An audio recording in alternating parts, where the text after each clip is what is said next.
بسم اللہ الرحمن الرحیم۔ میرے بچوں، میں آج پھر آپ کی بجائے اپنے فیلڈ مارشل سید عاصم منیر سے بات کرنا چاہتا ہوں۔ آج انہوں نے خطاب فرمایا ہے، بڑا پرمغز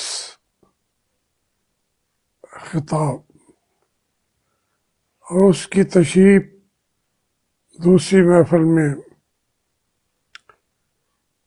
میاں شہباز شریف صاحب نے کر دی ہے۔ یہ ایک اور بیانیہ بنایا جا رہا ہے کہ جہاد کا اعلان ریاست کر سکتی ہے اور ریاست طیبہ اور ریاست پاکستان کے اشتراک سے ایک نیا بیانیہ آج انہوں نے بتایا ہے۔ میں یہ عرض کرنا چاہوں گا کہ جو ہمارے عالم اسلام کے ممالک ہیں، اس میں ایک بڑی روشن مثال تھی معمر قذافی کی، جن کا ایک انقلابی کتاب بھی تھی، گرین بک کہتے تھے، پتہ نہیں اس کو عربی میں کیا کہتے تھے۔ وہ ان کا پیغام انقلاب تھا۔ ہم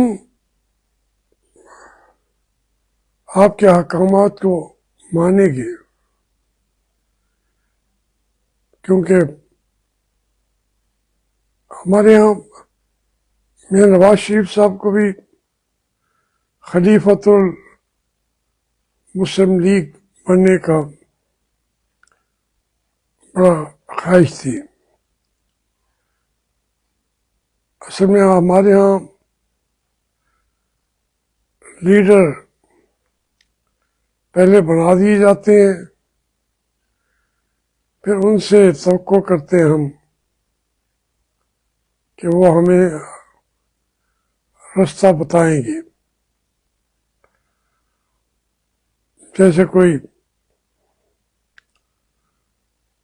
کمپیوٹر کے ذریعے لیڈر پیدا کیے جائیں اور پھر ان سے توقع کی جائے کہ وہ ہمارے ملک کو چلائیں۔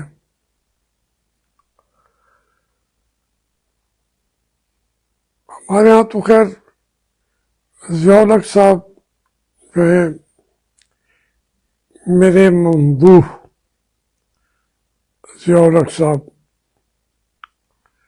ان کا بھی انہوں نے کہا کہ یہ ذمہ داری اب مجھ پہ دے دی ہے اللہ نے، اور میں نے اس ملک میں اسلام نافذ کرنا ہی کرنا ہے۔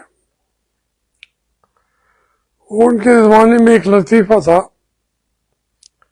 کہ ہمارے ایران کے انقلاب آ گیا اور وہاں کے لیڈر نے وہ آیت اللہ خمینی، اللہ تعالیٰ نے ان کو بلا لیا اور کہا کہ بھائی میں نے تم روزانہ جرنیلوں کے سر لیتے اترتے ہوئے دیکھتے ہو، تو تم کب تک آیت اللہ خمینی صاحب نے فرمایا کہ میں یہ سارا کچھ آپ کے دین کو قائم کرنے کے لیے کر رہا ہوں. تو اللہ میاں نے کہا، مجھے ڈائلاگ تھا لطیف حسن جیسے، اللہ میاں نے کہا کہ تم اپنی زندگی میں جو جس رفتار سے چلے ہوئے ہو، تم اپنی زندگی میں اسلامی انقلاب نہیں لا سکتے. پھر ضیاء الحق کو بلایا اور کہا کہ بھائی تم کیا کر رہے ہو؟ تو اس نے کہا، حضور میں تو اسلامی انقلاب لانے کی کوشش میں لگا ہوا ہوں. اللہ میاں نے کہا کہ میری زندگی میں، اللہ میاں نے کہا میری زندگی ہے جب تک، اس وقت تو یہ مجھے دور تک اسلامی انقلاب نہیں آ سکتا، اور میرے بعد لاؤ گے تو کیا فائدہ. یہ ایک طنز تھا کہ وہ اتنا 10-12 سال انہوں نے لگا دیے. اب ہم تو یہی، اچھا ان کے پاس کوئی اپنا پروگرام صاف نہیں کہتے تھے کہ میں کب تک لاؤں گا ضیاء الحق صاحب، بلکہ ان کی تو ایک چھیڑ پڑی ہوئی تھی کہ ان کا ایک حجام ان کی وہ حجامت کرنے آتا تھا، تو وہ حجامت کرتے کرتے کہتا تھا کہ چیف صاحب آپ اسلامی آپ انتخاب کب کرا رہے ہیں. تو وہ چونکہ ضیاء کی یہ چڑ ہوتی تھی، تو وہ ہر دفعہ یہی آپ کے بال کاٹتے ہی شروع ہوتے ہی کہے جی کہ آپ انتخابات کی تاریخ کب دے رہے ہیں قوم کو. تو بڑا غصہ آیا. ضیاء الحق نے کہا، بات سنو، تمہیں کوئی سیاست کا شوق ہے؟ تم نے ایم این اے کی ٹکٹ پہ کھڑا ہونا ہے، تم نائی ہو، بال کاٹو بس.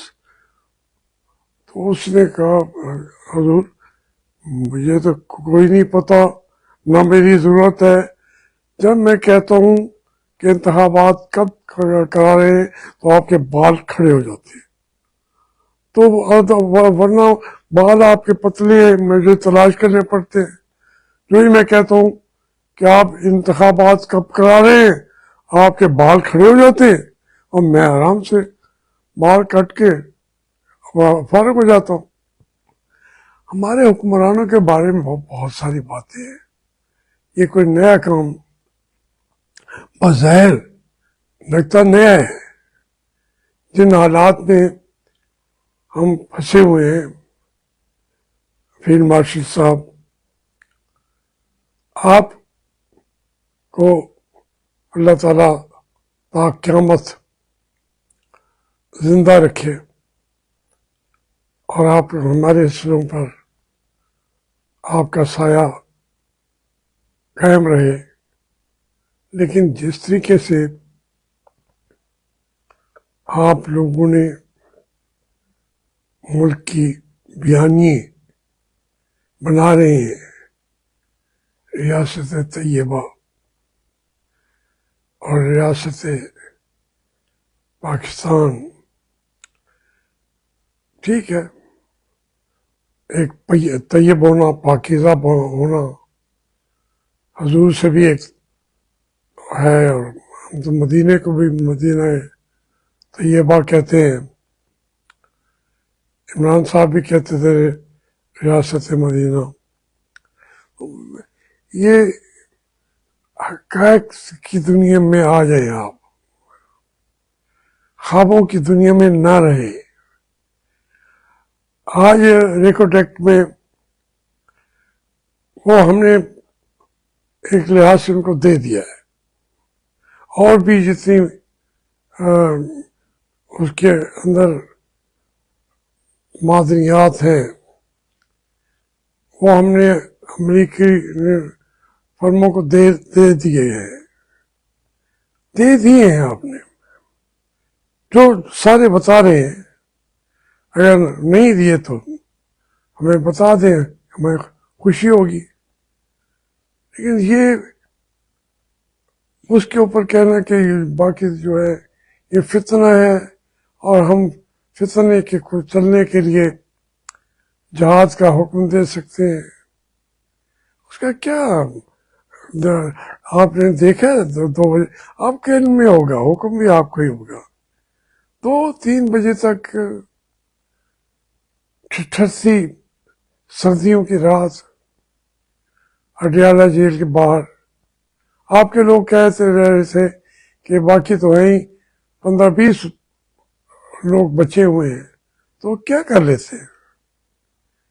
وہ عمران خان کی بہنیں اگر اپنے بھائی کے لیے ان کو چین نہیں ہے اور ان کو آرام نہیں ہے، بھائی اور اکلوتا بھائی ان کے سامنے وہ دنیا سے ختم کیا جا رہا ہو، اس کے خیالات بھی ختم، وہ بھی ختم، اس کی ذہنیت کو بھی آپ جو ہے یہ میں جانتا ہوں. جیل میں بیٹھ کے میں تنہا تھا 5 سال، رات کو، دن کو مجھے پھر لوگوں سے ملنے کے مواقع ملتے تھے، تو پورا دن رات جب میں تنہا ہوتا تھا میرے کمرے میں رات کو چوہے نکل آتے تھے میری کتابوں کی الماری سے. تو میں ان کو مارنے کے بجائے، بھگانے کے بجائے میں کہتا تھا یار بیٹھو، میں آپ سے باتیں تو کر لوں. آپ جو چلتے ہیں، جو حرکت پیدا ہوتی ہے آپ سے، میں سمجھتا ہوں مجھے زندگی چلتی ہوئی نظر آ رہی ہے.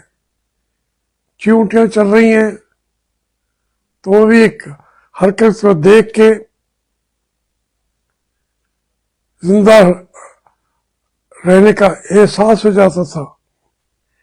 کہتے ایسی چیزیں نہیں ہوتی، کہتے تنہائی ایسی چیزیں نہیں ہوتی. میں اپنی ذاتی باتیں آپ کو بتا رہا ہوں، میں نے کچھ لکھی ہیں، کچھ نہیں بھی لکھی، لیکن میں تو رات کو باہر سے بلی آ کے بیٹھتی تھی، میں گوشت چھوٹی چھوٹی بوٹیوں کے ٹکڑے کر کے چاقو کے ذریعے پھر باہر ان کے لیے پھینکتا تھا. باہر ان کو میرے پاس کوئی چیز رستہ ہی نہیں تھا، تو وہ بلی اور بلا آ کے بیٹھ جاتے تھے. جب جس رات نہیں آتے تھے میں تنہا بے چینی میں رہتا تھا، حالانکہ انہوں نے باہر آنا ہوتا تھا، اندر تو آ نہیں سکتے تھے. وہ وہاں دروازے کے باہر نہ آتے تو میری دنیا برباد ہو جاتی. کوئی انسان والی باتیں تو ہی نہیں ہے. باہر بہنوں پہ ٹھنڈا پانی ڈالا جا رہا ہے، برف. ہمیشہ یہ جو ہوتے ہیں ڈاکٹر کیرن، ان میں پانی ٹھنڈا ڈالا جاتا ہے، آئس واٹر ہوتا ہے. اور وہ آئس واٹر جو ہے ان پہ ڈالا جا رہا ہے. وہ کھڑی ہے بہادروں کی طرح، سر اٹھا کے کھڑی ہیں. حلیمہ ہو، نورین ہو، عظما ہو. کچھ لوگ بچا رہے تھے اور ان کے پارلیمانی لیڈر بھی ہیں جو شاید اپنا خٹک، وہ بیچارے کی اس کی ٹانگ ٹوٹ گئی ہے، کئی زخمی ہوئے ہیں. ایک آپ نے قیامت برپا کی ہوئی تھی. 20-25 لوگ تھے یا کوئی 100 بھی ہوتے، 150 بھی ہوتے تھے. ان کا منتشر کرنا کوئی ضروری بھی نہیں تھا. کیا نقصان پہنچاتے تھے؟ اور ٹھنڈ پڑتی تو اور بھی لوگ اٹھ کے چلے جاتے. تو یہ ایک اس ملک کو جن حالات کے اندر آپ رکھ رہے ہیں، اس کے دور رس نتائج ہوں گے.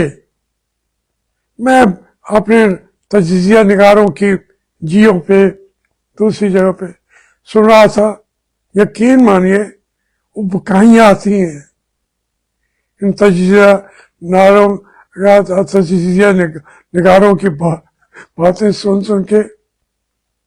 چند ایک کوئی بات اچھی بھی کر دیتے ہیں، لیکن یہ تو سارا ایک ڈھول پیٹ رہے ہیں جو اوپر سے حکم آتا ہے. ہمارے تجزیہ نگار پتہ لگتا ہے کہ یہ ملک، قوم، دنیا کو ان کی تجزیہ کاری کی وجہ سے ہم سمجھ سکیں گے. اللہ کی شان ہے. تو یہ چیزیں آپ بے شک کرتے رہیں، نتیجہ کیا ہوگا؟ ضیاء الحق صاحب کا کیا نتیجہ ہوا تھا؟ پرویز مشرف کا کیا نتیجہ ہوا تھا؟ ایک جج نے کہا کہ ان کو ٹی چوک پہ لٹکا دیا جائے، پھانسی دے دی جائے، اور وہ تڑپ رہے تھے کہ مجھے پاکستان آنے دیا جائے. سب کے ساتھ ہوا ہے. آپ کو کچھ یہ چیزیں نظر نہیں آتی؟ تاریخ کو آپ پڑھ لیں، دیکھ لیں. سب نے جائیدادیں بنائی ہیں. پرویز مشرف نے بے شمار جائیدادیں بنائی ہیں. یہاں کے ان کے پلاٹس دیکھ لیں، ان کی زمینیں دیکھ لیں. سب کے ان کے فارم ہاؤس کو دیکھیں. بادشاہوں سے بڑھ کے بڑا فارم ہاؤس تھا. وہاں ایک مہینہ رہنے کی اجازت نہیں تھی.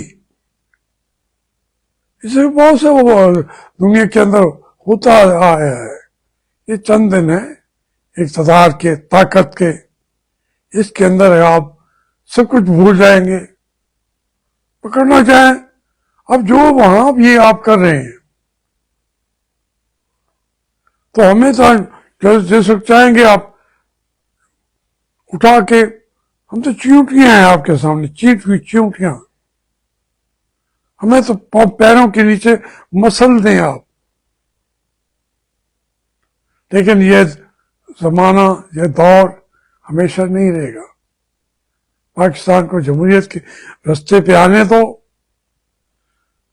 اس طریقے سے اگر آپ مائنس کر لیں گے، نون تو ویسے آپ نے مائنس کر دیے، پیپل پارٹی والے بھی ہو جائیں گے تقریباً. تو پھر ایک بڑی پارٹی ہے، آپ کو بڑا ٹاسک جو ہے وہ تحریک انصاف کو ختم کرنا، یہ آپ کے بس کی بات نہیں ہے. میں اپنا جو بھی 60-65 سال کا میں اس مراحل سے گزرا ہوں، میں جو کہتا ہوں، میں 54 سال پہلے ڈھاکہ کے اندر بیٹھا تھا. کتنی عمر تھی؟ 18-19 سال. اتنی سوچ تھی، فکر تھی اپنے ملک کی. اتنی ٹریننگ تھی، اس کی وجہ سے اب میں ذہنی طور پہ تو تیار ہوں جب بھی آپ پکڑنا چاہیں. اور لیکن میرے پکڑنے نہ پکڑنے سے کیا ہوگا؟ آپ کا چھوٹی سی بس ایک دل کو آپ کو ایک طمانینت حاصل ہو جائے گی، خوش ہو جائیں گے. جو بیٹھ کے میرے خلاف ٹکر باتیں کرتا تھا، بھائی میں آپ کے خلاف نہیں ہوں، میں آپ کے حق میں ہوں. یہ نہیں کہ میں فوج کے بھی حق میں ہوں. میں کسی کو مائنس کرنے کی سوچ ہی نہیں سکتا. یہ اللہ تعالیٰ کے ہاتھ میں ہے کس کو مائنس کر دے. اور فوج تو ہمارا سرمایہ ہے، افتخار ہے. خدا حافظ.